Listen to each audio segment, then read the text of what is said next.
got you, North Philly. Yep. What's up, y'all? What's up, Tasha? Well, they asked you first. Did you see the cookie that they had of you, Leone, and Kennedy Burke in the media section? They made a cookie of you. What? No, but can I get one? Oh yeah. Oh, I got you. No, I want y'all to take that home, but yeah, I want one. I didn't see it though, but I bet it was cute as hell. Yeah. Stop! No, girl, this is cute. They even got my little bangs. Matter of fact, let me put them down. That's the way I tuck them in from my mask. Everybody go.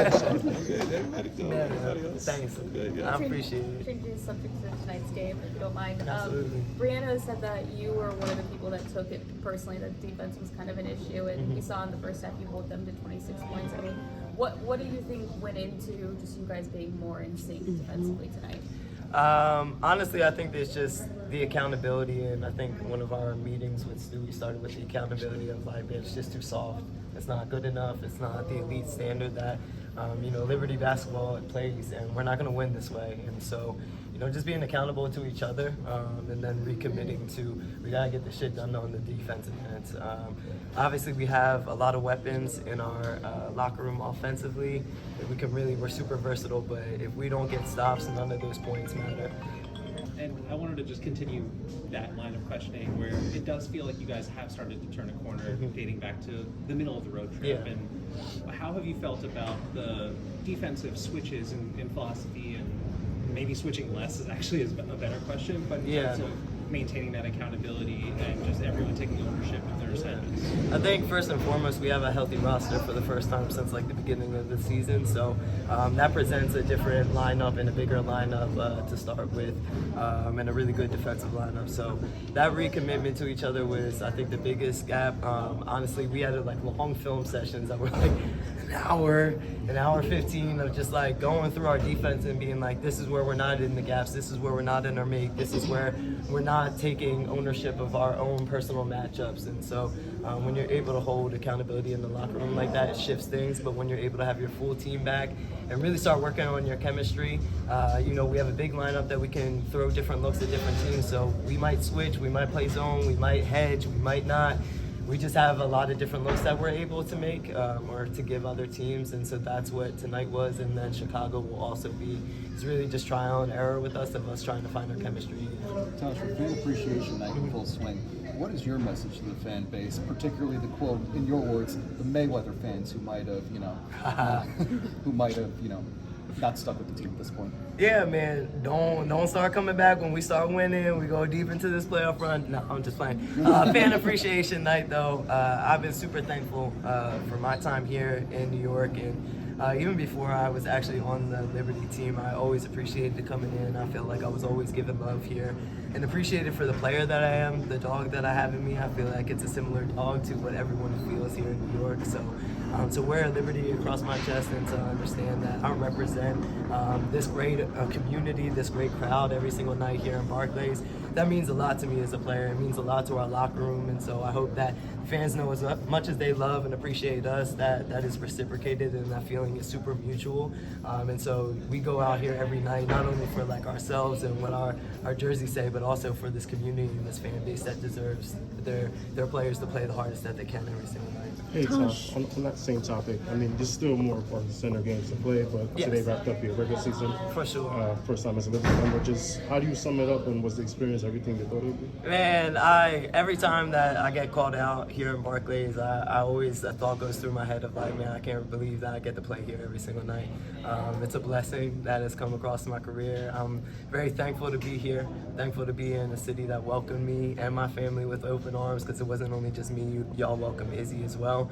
And so we really just found a home here together, and it's been a beautiful regular season, but we're ready to get into the playoffs, and this is when like your competitiveness and all that dog, I'm salivating waiting, and I can't wait to play here in front of this crowd in the playoff game too. Sorry. Back in 2023, you were part of the Mystics team that dealt with their fair share of injuries, especially the players coming back to the playoffs. For sure. Are there any lessons learned from that you think you can translate with this team now facing a similar situation? Yeah, absolutely. Even in that 2023 season, I think me and Brittany Sleggs took a lot on our shoulders. Shakira Austin was out for that season, which was a huge loss for us. But in that time, we really just understood what it meant to like just be a gamer and have that next woman up mentality. And you know, no one's going to feel sorry for us, so there's no feeling sorry for ourselves. And that was really my mentality, even going through this year with the adversity of like, just being honest, no one fucking cares. Like, we won last year. Everyone is hoping that we're beat up. Everyone wanted that target on our back. So for us, it was just, we got to stay the course. We got to weather the storm. And we're going to be where we want to be when we get to playoffs, and that's where we are now.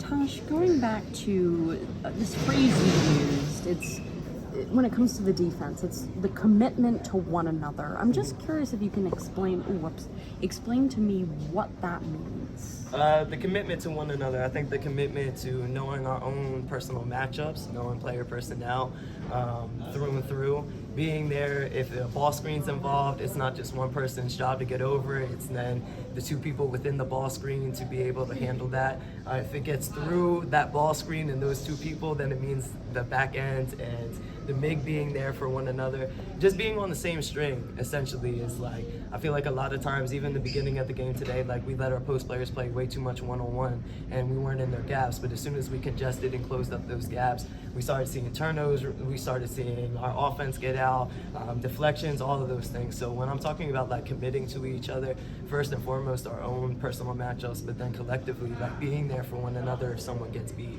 Like, that's what it means to be on the same string on the defensive end and committed to each other on the defensive end. How does the Sky prepare you for the playoffs next game? I think the Sky prepares us in a lot of ways. Washington prepared us in the versatility, especially of their post players, but now I think that Chicago prepares us a lot, especially with the rebounding, man. Like they had us the last game here. They really took advantage of us on the rebounding, and luckily we have our whole team back and we have that size back that comes. But just to prepare us for a big Phoenix that we're going to see this weekend, we have to be ready to secure those rebounds and possessions, full defensive possessions with rebounds. And I think Chicago is one of the best teams to prepare us for that. A few more. Tosh, tonight was the first time in a while the traditional starting five has been around. Yeah. So, what did that feel to be together on the court again? Hear your names called all together, and how easy was it to rediscover that cohesion together, particularly on the defensive end in the first quarter? It was really good to have everyone back, even Niara back today. Just really like makes all of us happy. They've been working their asses off, so to have Sad back in the lineup today too was huge. We're used to each other, finding each other's chemistry and just really figuring out how to get everybody involved in the offense is our biggest thing, because we have so many weapons, right? And so when something's working, you don't want to go away from it, but you want to make sure that everyone's involved. And so for me, like next game, I have to get Leo more involved. I have to get Sad more involved to make her feel comfortable. But the chemistry is there. That's the selflessness of this team too, is that nobody cares who scores as long as we're scoring the ball and getting stops. It's just about winning games. So, but we're going to be most disruptive and we're going to be most effective when everyone is a weapon offensively, and then we're getting the stops defensively as well. Yeah, that actually was going to go perfectly into what I was going to ask about, just the nuances and how comfortable you feel with, just given the situation of the team this year. And how comfortable do you feel with all timing, chemistry, and maybe when in the season did you reach that point where you're like, okay, I feel like I have a handle on this group? Honestly, I think when we started, I think we had a really great start, and then obviously the injuries came, and with the injuries comes different lineups, different rotations every single night. So with that adversity came some frustrations, but through the frustrations and your failures, you learn a lot about how to handle like those successes, and then moving forward when you come into those situations of like tight games and you got to execute, you're just more prepared for those moments then. So I feel a lot more comfortable now than I did in the heat of the storm, but in the heat of the storm, you really just try to keep your poise and your composure.